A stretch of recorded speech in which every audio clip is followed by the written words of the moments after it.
Is your TikTok shop looking a little empty? Don't panic. I'm about to show you exactly why your products aren't showing up and how to fix it fast. First, let's make sure you've actually linked your product to the TikTok video you expect it to appear, and it's an easy step to miss.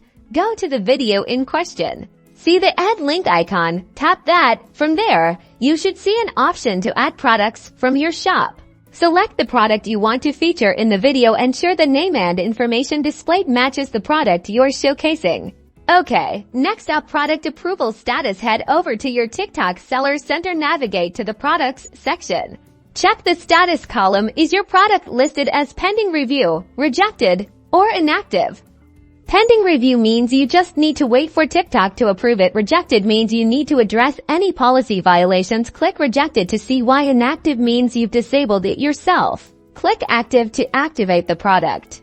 If your product was rejected, carefully review TikTok's shop policies. It is usually due to miscategorizing your product or infringing on copyright. Make the necessary adjustments to your product listing and resubmit it for approval.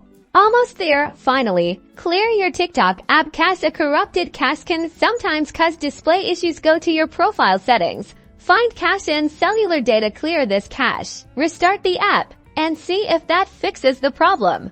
That's it. With these easy steps, your products should be visible and you'll be on your way to making more sales. Don't forget to like and subscribe for more TikTok shop tips and tricks.